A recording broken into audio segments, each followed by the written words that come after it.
Hi everyone! So here we are for our very last reading of Ghost, chapter 10. I'm so excited to finish this book with everybody. Ghost is a pretty amazing kid with a pretty amazing coach and a really awesome mom. So let's see how his story ends. I will tell you though, when we are done, the story continues, but it's all going to be about Patina, who I think is pretty darn cute. So let's go ahead and get started with our very last chapter. All right. Chapter 10, Race Day. Saturday, race day. My first one ever. I got up early, met by the sweet smell of bacon and eggs, neither of which are actually sweet smelling, but you know what I mean. My mother was on the phone with Aunt Sophie, telling her what time she had to be here so that we could go all over to Martin Luther King Park together. I didn't know what I was more excited about, the fact that I was going to run my first race on a track team, or the fact that my mother would be there to see it. I had been seeing Lou's mom cheering for every little stupid thing he did in practice, and after I got over how annoying it was, I realized that there was something about it I kind of liked. So my mom being there was major. And Aunt Sophie, because she was the loud one, she was the one who had a bullhorn for a mouth. "Don't be late, Sophie," my mom said into the phone, dishing out the eggs. Of course, anytime a person tells another person not to be late, it pretty much guarantees that they will be. I don't know why, but it does. And Aunt Sophie was late. Not like crazy late to the point that I couldn't make it to the track on time. It's just that we don't have a car and we're going to have to catch the bus to the park. But the bus was supposed to come at 11:15, and Aunt Sophie and King didn't get to the house until 11:09. I was in the bathroom staring at myself in the mirror. Coach had given me my uniform the day before, after humiliating me at the sports store. I kind of humiliated myself. But whatever. When we got back to my house, he told me I had earned it and that he hoped he never had to bail me out like that again. "I won't really put you in the trunk," he said, smirking. "I'll just tell your mother and cut you from the team." "That's way worse. Got me?" Coach dangled my jersey and shorts out in front of me. And I did get him. Big time. I made up in my mind that I wouldn't do nothing that stupid ever again. At least I would try not to, especially judging from the way I felt holding that electric blue uniform. I usually get dressed in the living room, but I just wanted it to be a surprise for Mom when I came out. And I could have gotten dressed in the bathroom, but it's too small, and I couldn't risk doing anything stupid and like dropping my jersey in the toilet or something. I know it sounds impossible. Trust me, it's not. I mean, not like I ever dropped anything in the toilet or anything, but it could happen. So I did what I never do. I got dressed in my bedroom.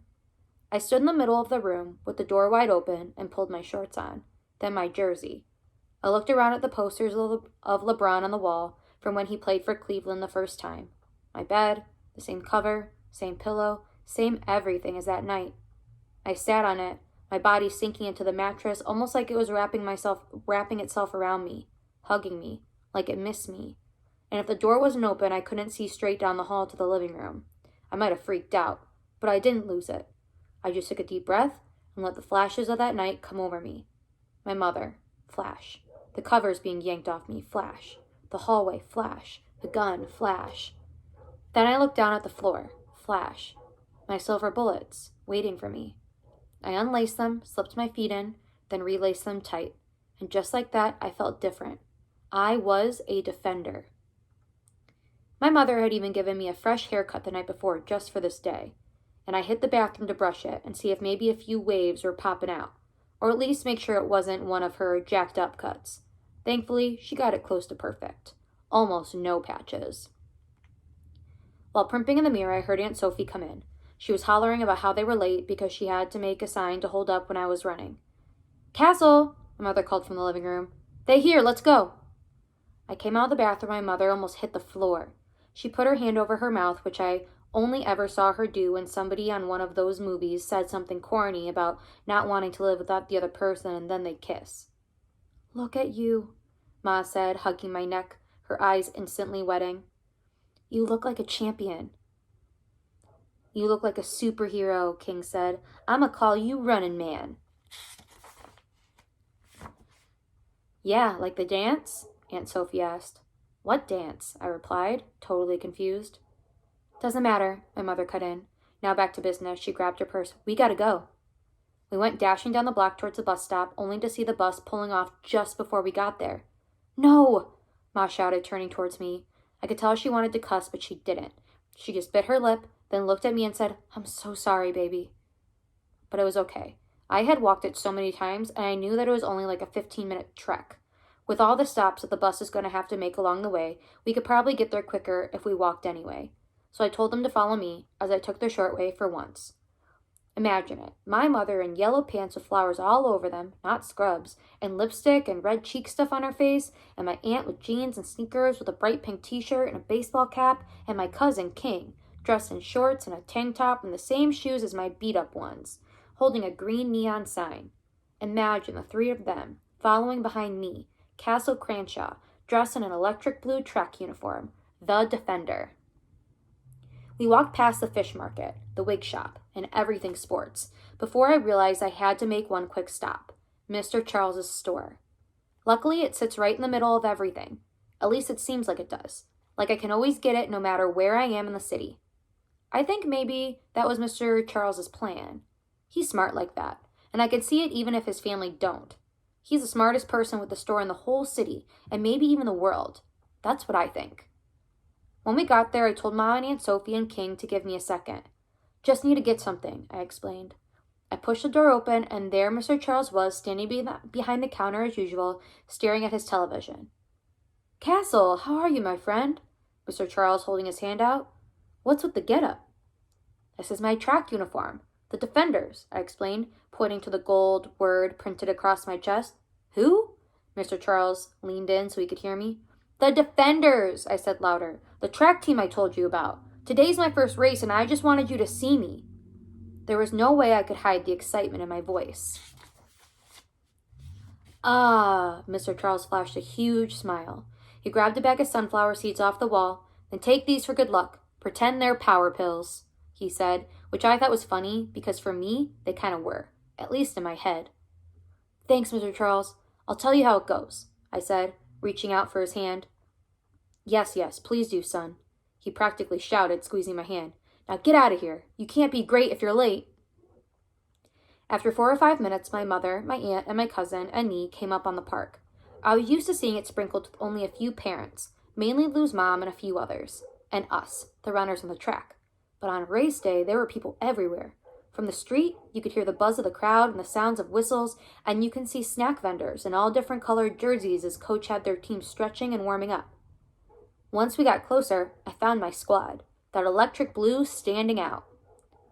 "Ghost!" a voice came from behind me. It was Sonny. "Sonny, what's up, man?" We dapped. "This is my mom and my aunt and my cousin King." Sonny shook everybody's hand, then told me to come get stretched and warmed up. My family lined up along the fence with who I guessed were the parents of the rest of my teammates. I saw Sonny's father, Mr. Lancaster, still dressed up in a suit, but with sunglasses on. Patty's white mother holding her little sister, Maddie, up on her shoulders. Lou's mom was there holding pom-poms, of course, and next to her was a man who looked just like Goose, the flashy dope man who hangs out at the basketball court, but it wasn't. At least I didn't think it was. Couldn't have been. When Sonny and I got to where the rest of the team was, everyone was sitting down with their legs out in front of them, holding the tips of their feet and pulling. It hurt like crazy, but Coach said it was good for us. The team looked at me as I sat down. They all noticed the uniform and the silver bullets. I was dressed. I was a defender. I was ready. "Okay," Coach said, needing to speak much louder than usual so that we could hear him over the noise. "I've got the lineup. Let's start with the distance race. Running the mile, we have Sonny for the guys, Lynn for the girls. For the 800, Mikey, you're taking Chris's place. Outlaw, you're second heat. For the girls, Patty, you got this. Deja, you got the second heat." When Coach got to the 200 meter, he looked at me and Lou. Then he looked down at his clipboard. Then back at us. "Lou, you're going to take the 200, Coach said. And the 100. Lou held back a smile and nodded. Coach got me. I thought he was going to let me run, but I guess it was the real last part of my punishment. I tried not to act disappointed. I looked over at my family, King and Aunt Sophie holding the sign, waiting to lift it into the air and scream like maniacs. And Ma, standing there so proud of me. And Ghost? Coach said, glancing over at Coach, Whit, then back at me. I snapped out of my trance. You think you can handle the 100 too? I grinned, and I couldn't get yes out of my mouth. Such a short, easy word, but I couldn't spit it out, so I just nodded and swallowed the yes, hoping it might go down my throat, through my stomach guts, and down into my legs. We're not going to run any relays or hurdles yet, Coach said. This is the first meet, and we've got some work to do. But I'm watching every one of you, so let's get out there and burn. We all went to the side of the track and waited for our races. Everyone was so hype, jumping around, trying to stay loose. Lou's mother came over and gave us a container of orange slices, which I thought was super nice. But I didn't want any oranges, and I met Coach's wife, Mrs. Margot, and his baby son, Tyrone. The crazy thing was, even though Coach was an Otis and a chip-toothed turtle face, Mrs. Margot was pretty and so nice. She passed out Gatorades to everybody. But when she got to me, she thanked me for cleaning out Coach's cab. That made me feel real special. But I really didn't want no oranges or no Gatorade. I had my power pills, my sunflower seeds. I ran over to my mother, who had them tucked in her purse. She handed me the bag, then grabbed me and hugged me again. I'm so proud of you, she said. Then she caught me slipping and added, Ghost. She must have heard Sonny say it or somebody, but she now knew my nickname, the name I gave myself. And judging from her bright smile, I think she liked it. I had no idea that being on a team would make you so lovey-dovey, but it was cool. It reminded me of how it used to be, back when we slept in our rooms and there was family pictures on the wall. Back when the rest of the defenders, I ate the sunflower seeds, one by one waiting for my race, my chance. The first race was a relay. The boys 4x800. I got to sit and watch to see how races really went down, since we weren't running relays. Runners from 8 different teams all lined up in their lines, staggered at different starting points. The Bruisers, the Wings, and a bunch of other silly names that were nowhere near as dope as the defenders. Everybody put one foot forward, just barely touching the line. They leaned in, some wiggling their fingers. Then, and this caught me totally off guard, there's a gunshot, which is the thing that tells you to go. I'll tell you one thing, it made me feel a little weird, but whoever invented track got the whole gun means go thing right. The crowd started screaming as the boys burned the track up. One of the teams, I think, they were called the Assassins, dropped the baton and made a clinking sound, which in a nutshell is what losing sounded like. It's hard to come back from that. After the boys were the girls. Patty came over to me and told me how she felt like she could pretty much smoke all the girls out there. I believed her. Patty was definitely going to be a problem. Next was the boys' 100-meter hurdle, which was the most exciting thing I'd ever seen. It was crazy. I asked Coach if we were ever going to run hurdles, and he told me that we would, but that it takes some real work. He said the kids who left the team and went to high school, the kids whose spots we filled, were amazing hurdlers. Then he said he used to run hurdles while tapping his hand on his chest, his secret tattooed Olympic medal. I told him I wanted to do it. He told me to focus on today. Then came the girls' hurdles, which the crowd seemed to be even more into than the boys. Patty was jumping up and down screaming because one of her friends was running. The girl didn't win first, but she did come in second, which wasn't bad. And then came the 100-meter dash. Lou, Ghost, Coach called out. Y'all ready? Me and Lou nodded, and Coach said what he always said this time with a return nod. On the line. We stepped out on the track and walked down to the end. Lou's mom instantly started screaming and waving those stupid pom-poms. No clue what she was saying, but whatever it was loud. Until Aunt Sophie. C-A-S-T-L-E, Aunt Sophie screamed. Smoke 'em, burn 'em, dust 'em, roast 'em, she shrieked. It was like her and Lou's mom were a perfect out-of-control cheerleading pair. I looked over, and King was holding the sign above his head. It said, Castle Cranshaw ain't no joke. You are. Nice. All the runners from all the different teams were slapping hands. When I saw him. No way. No freaking way. He ran? By now you know who I'm talking about. Brandon Simmons. He was standing in lane 8, running for a team that called themselves the Bolts. He saw me the same time I saw him, and he looked just as shocked as I was. You run? I asked, coming towards him. Brandon was a runner? He was tall enough to play ball, so I always assumed that's what he did. Then again, I should have known better, because he had those slimy hands. Can't hold no ball with those butterfingers. You run? He responded, wiping his hands ironically on his shorts. Then he smirked and shot breath out of his nose like he couldn't believe it, like I was some kind of joke, like he ain't see the sign King was holding up. Yeah, Lou said from behind me.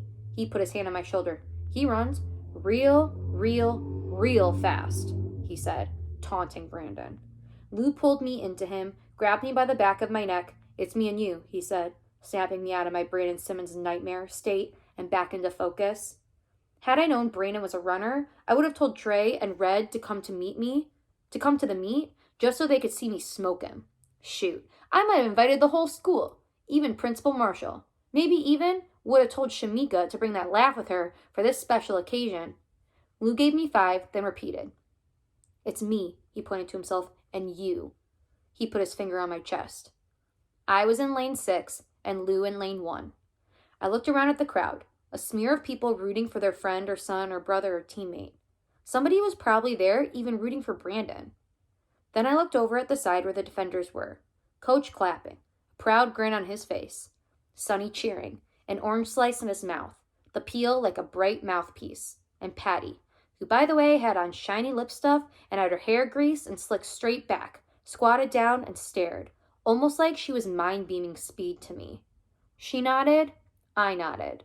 My mother, looking at me with her wet eyes, she waved, and all I could think about at that moment was the 2 of us running down the hall 3 years ago. On your mark, said the starter. My heart thumped, thumped, thumped, and I could feel my insides turning colors. I'm not sure what color. Not red, not blue, something else, something different. A color I never felt before.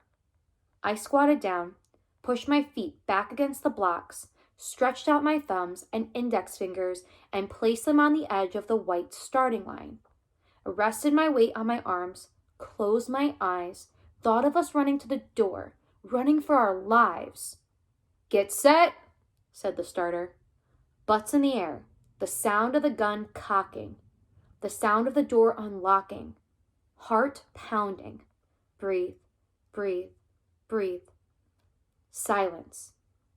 This is it. And then, boom. That is the end. That is the end of Ghost. That is a cliffhanger if I have ever heard one. Okay, so I will tell you something though. We see the race in the first pages of Patina's story. So if you want to know how Ghost's first race went, you got to come back for our videos when I read Patina to you. I loved reading this story with everybody. Stay safe. Wash your hands. See y'all later.